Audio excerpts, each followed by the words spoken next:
You know exactly what you're supposed to be doing right now. Maybe it's an email that's been sitting in your inbox for days, a report with a deadline creeping closer, a workout you've promised yourself you'll start tomorrow, or maybe it's one difficult phone call you've been avoiding all week. You sit down, you open the right document, everything you need is already in front of you, and then somehow 5 minutes disappear. Instead of starting, you're reorganizing folders that didn't need organizing, checking your messages for the third time, watching one video that quietly becomes five, or suddenly deciding that now is the perfect moment to clean your desk. You didn't forget the task. You didn't run out of time. You simply didn't begin. And somewhere in the back of your mind, you knew exactly what was happening. Every minute you delayed was making tomorrow harder. So, why do we do this? If procrastination makes life more stressful, if we already know we'll regret it later, why does part of our own brain keep pushing us toward it? Most people call it laziness. Others blame a lack of discipline. Some blame smartphones, social media, or short attention spans. But none of those explanations reach the real cause, because procrastination didn't begin with smartphones, it didn't begin with the internet, it didn't even begin with civilization. The mechanism driving it is far older than calendars, deadlines, schools, or offices. To understand why your brain keeps choosing later, we have to travel back to a world where later wasn't something you could count on at all. Imagine you're an early human living tens of thousands of years ago. You've spent hours searching for food. Finally, you find a bush covered in ripe fruit. It's right there, safe, certain, enough to keep you alive today. But somewhere beyond the hills, there might be something even better. A larger grove, more fruit, better fruit, maybe enough food for several days. But maybe is doing a lot of work in that sentence. Getting there costs time. It costs energy. Another group could reach it first. A storm could arrive, a predator could be waiting, or you might never make it back. From our modern perspective, waiting for the larger reward sounds logical. But evolution wasn't rewarding perfect logic. It rewarded survival. For most of human history, tomorrow was never guaranteed. A guaranteed meal today was often more valuable than the possibility of a better meal tomorrow. Generation after generation, brains that consistently preferred immediate certainty often survived long enough to pass those tendencies forward. Not because patience is a weakness, but because uncertainty used to be dangerous. That ancient calculation never disappeared. It simply followed us into the modern world. Psychologists call this present bias. More formally, it's known as hyperbolic discounting. In 1975, psychologist George Ainsley demonstrated something remarkable. Humans and many other animals don't evaluate future rewards in a straight line. Instead, we discount them dramatically. A reward available right now feels disproportionately more valuable than the exact same reward offered tomorrow. Nothing about the reward has changed, only the waiting time. Yet our brains react as if the difference is enormous. It's irrational, but it's also deeply human. Because for hundreds of thousands of years, later quietly carried another meaning, maybe never. That old instinct still whispers inside every decision you make today. Now beats later. Immediate beats uncertain, every single time. One of the most famous demonstrations of this happened in the late 1960s. At Stanford University, psychologist Walter Mischel invited young children into a simple room. He placed a marshmallow on the table. The choice sounded easy. Eat one marshmallow now, or wait a little while, and receive two instead. Then he left the room. What happened next became famous. Some children covered their eyes, others sang to themselves. Some turned their chairs around so they couldn't look at the marshmallow. Many didn't last very long. The immediate reward slowly became impossible to ignore. Eventually they reached out and ate it. For decades, people described this as a test of willpower, but it also reveals something much older. The future reward became psychologically weaker simply because it wasn't available yet. The marshmallow sitting on the table felt real.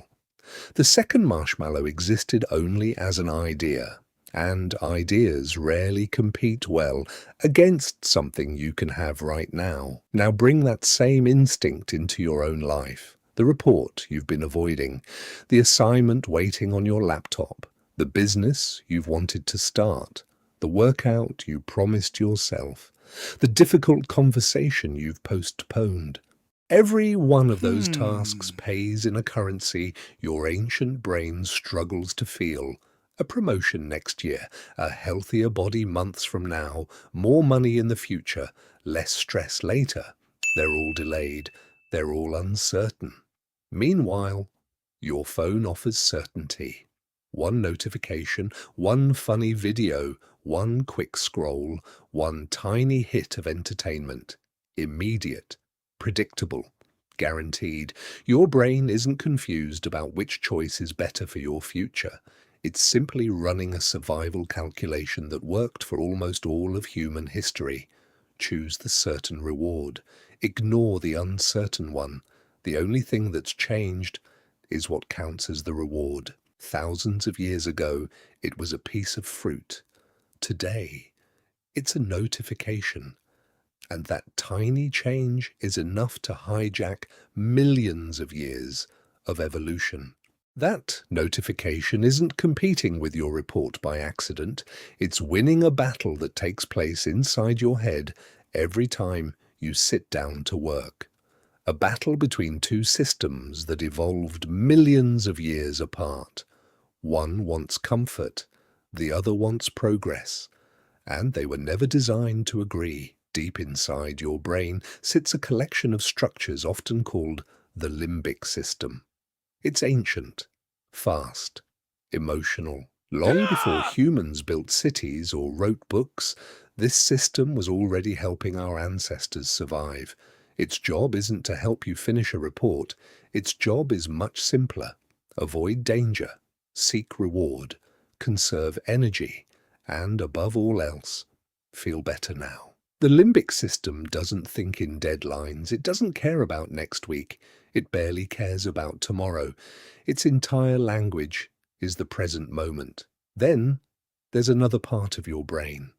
Just behind your forehead lies the prefrontal cortex. Compared to the limbic system, it's the new kid on the evolutionary timeline. This is where planning happens. Reasoning, self-control, long-term thinking, the ability to imagine consequences before they happen. Every ambitious goal you've ever had began here. But there's a problem. The prefrontal cortex is slower. It consumes a huge amount of energy, and after hours of making decisions, solving problems, and resisting distractions, it gets tired. Think about your own day. At 8 in the morning, saying no to distractions usually feels manageable. By late afternoon, the same temptation suddenly feels much harder to resist. Not because you've become a lazy person, because the part of your brain arguing for the future has been working all day. The part arguing for immediate comfort never stopped. But there's an even deeper misunderstanding about procrastination. Most people believe it's a time management problem. If that were true, productivity apps would have solved it years ago. Yet millions of people own calendars, task managers, reminder apps, and still procrastinate every single day. Psychologist Tim Feichel, who has spent decades studying procrastination, reached a very different conclusion. Procrastination isn't primarily about managing time. It's about managing emotions. That changes everything, because you're usually not avoiding the task itself. You're avoiding the feeling attached to it. Think about the moment just before you decide to procrastinate. The thoughts rarely sound like, I don't have enough time. They're more likely to sound like, what if I mess this up? I'm not ready yet. This is going to be exhausting. I'll do it when I feel more motivated. The report isn't the threat. The emotions surrounding the report are anxiety, boredom, self-doubt, fear of failure, sometimes even fear of success. To your emotional brain, those feelings resemble danger, and when something feels dangerous, your brain looks for the nearest exit. So you reach for your phone, you answer an easier email, you make coffee, you clean your desk, you tell yourself you'll start after one more video. Here's the dangerous part. It works. At least for a moment. The instant you stop thinking about the difficult task, the uncomfortable feeling begins to fade, your anxiety drops, your stress eases, your brain experiences relief, and relief is a reward. The brain remembers rewards, which means the next time that same task appears, your brain already knows the shortcut. Escape equals relief. Without realizing it, you've trained yourself to procrastinate. Not because procrastination feels good, because avoiding discomfort feels good. That's a very important difference. There's one final piece of the puzzle, and it explains why procrastination is so easy to justify. In 2009, psychologist Hal Hershfield and his colleagues explored how people think about their future selves. Participants imagined themselves years into the future, while researchers observed patterns of brain activity. Something surprising emerged. Thinking about your future self activated the brain in ways that looked remarkably similar to thinking about another person. In other words, your brain doesn't always treat future you as completely you. It treats that person almost like a stranger. Suddenly, procrastination makes perfect sense. The exhausted version of you staying awake at 11 o'clock tonight, trying to finish everything at the last minute, doesn't feel emotionally real. That person exists somewhere in the future, and your ancient brain is far more concerned with making present you comfortable. Future you can deal with it, except, eventually, future you becomes present you, and then the cycle begins again. Now you can finally see the entire loop. An ancient brain evolved to prefer certainty over uncertainty, a limbic system that seeks immediate comfort, a prefrontal cortex that becomes mentally exhausted, emotions that feel like threats, a future self that barely feels real. Every time you procrastinate, all of those systems quietly work together, not because you're broken, not because you're lazy, because your brain is following instructions that kept humans alive for thousands of generations. The problem isn't your brain, the problem is that your modern world rewards behaviors your ancient brain was never designed to handle. So, how do you stop it? Not by waiting for motivation. Motivation is unreliable. Not by trying to become perfectly disciplined. Discipline matters. But discipline alone can't rewrite millions of years of evolution. Instead, you change the environment your brain is making decisions inside. Start by making the first step ridiculously small. Don't tell yourself you're going to write an entire report. Write one sentence. Don't promise yourself an hour at the gym. Put on your shoes. The goal isn't to finish. The goal is to begin. Because starting is where your brain faces the greatest resistance. Once momentum appears, continuing becomes dramatically easier. Next, name the emotion. Instead of saying, "I don't feel like doing this," ask yourself, what exactly am I trying to avoid? Fear, perfectionism, embarrassment, boredom? Giving the feeling a name weakens its grip. What was once an invisible threat becomes something you can observe instead of obey. Then make your future self feel real. Imagine yourself tonight. Imagine opening your laptop after wasting another afternoon. Imagine the stress, the rushed work, the regret. Now imagine the opposite. Imagine finishing early, closing the computer, walking away without that weight hanging over you. Future. You stops feeling like a stranger.